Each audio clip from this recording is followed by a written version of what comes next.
Assalamualaikum warahmatullahi wabarakatuh. Alhamdulillah.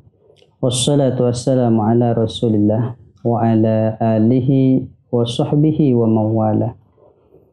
Wa qala ta'ala a'udhu billahi minasyaitanir rajim. Bismillahirrahmanirrahim. Wa innaka la'ala khuluqin azim. ثم قال رسول الله صلى الله عليه وسلم إنما بعثت لأتمم صالح الأخلاق وقال إن من خياركم أحسنكم أخلاقا أما بعد. Saudara sekalian, rahimani Allah wa iyyakum, di saat kita berinteraksi dengan sesama tentu membutuhkan yang namanya kebaikan di dalamnya. Dalam interaksi kita dengan kedua orang tua, interaksi kita dengan yang lebih muda, dengan yang lebih tua, kepada saudara, kolega, tetangga, dan lain sebagainya. Sudah menjadi fitrah bahwa setiap manusia itu menginginkan yang namanya kebaikan. Hanya saja terkadang motif kebaikan yang kita lakukan tidak seirama dengan syariat Allah yang di situ terdapat perintah ataupun larangannya.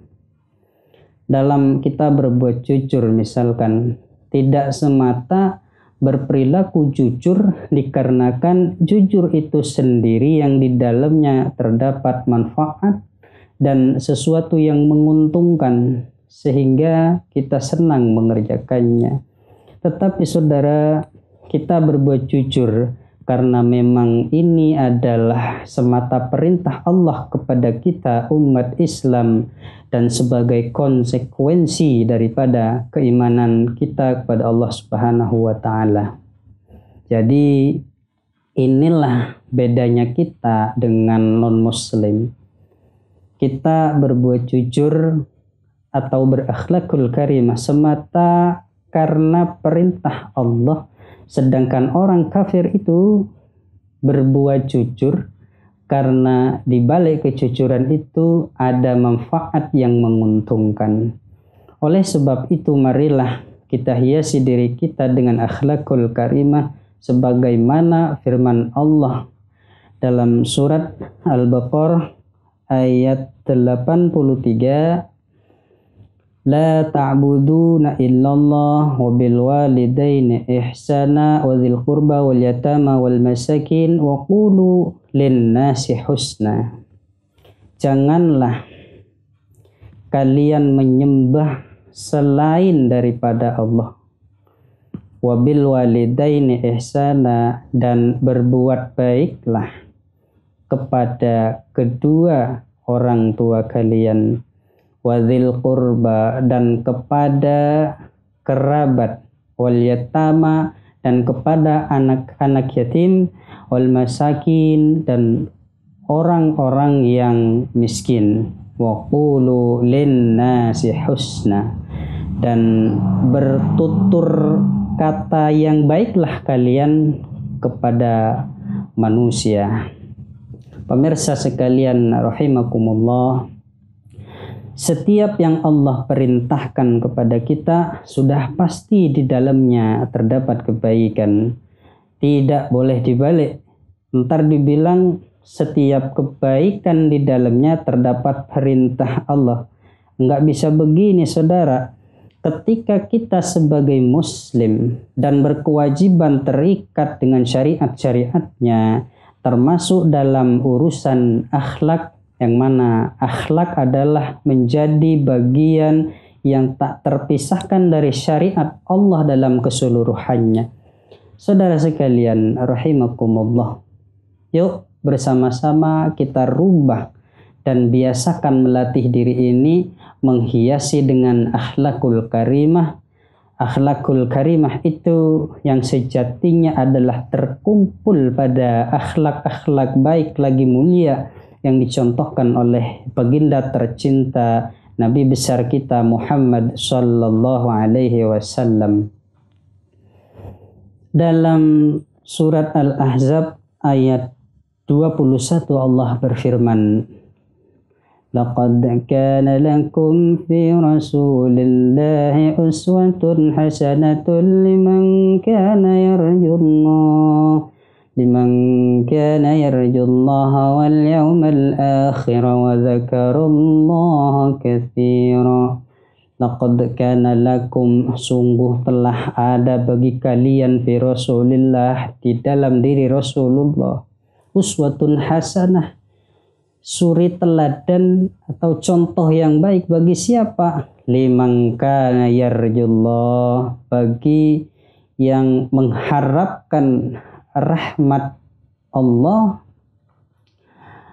wal yaumal akhirah, dan tibanya hari akhirat, wa dzakarallaha katsira, dan yang banyak mengingat Allah Subhanahu wa taala. Saudara sekalian rahimakumullah, bicara soal bagaimana kita meneladani Rasulullah dapat kita klasifikasi menjadi dua bagian.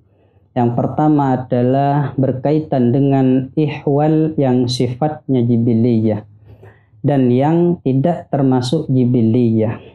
Perbuatan-perbuatan jibiliyah seperti berdiri, ketika makan, ketika minum, ketika duduk, dan lain sebagainya, yang mana status perbuatan tersebut adalah mubah, baik untuk Rasulullah ataupun untuk umatnya. Sedangkan selain yang tidak termasuk jibiliyah dalam hal ini adalah yang terkategori secara khusus, yang berlaku hanya untuk Rasulullah saja, seperti puasa wisal misalkan, puasa yang nyambung sampai malam hari tanpa berbuka. Diperbolehkan menikah lebih dari 4 wanita dan lain sebagainya. Tentu dalam perkara ini umatnya tidak diperbolehkan mencontoh perbuatan tersebut. Saudara sekalian, perbuatan macam apakah yang seharusnya kita laksanakan berkaitan dengan akhlakul karimah yang harus kita contoh dari Rasulullah? Disinilah kita dituntut untuk mengetahui bagaimana akhlak mulia yang merupakan sunnah Nabiuna Muhammad sallallahu alaihi wasallam, yang mana dalam riwayat muttafaq alaih Rasulullah bersabda, Inna min khiyarikum ahsanakum akhlaqa. Sesungguhnya yang terbaik di antara kalian ahsanakum akhlaqa, yaitu orang yang paling baik akhlaknya. Bagaimana yang dimaksud dengan yang paling baik akhlaknya? Yaitu suatu karakter yang dalam realisasinya disesuaikan dengan pemahaman-pemahaman syara. Akhlak itu baik karena baik menurut syara. Sebaliknya dikatakan akhlak buruk karena dikatakan buruk oleh syara.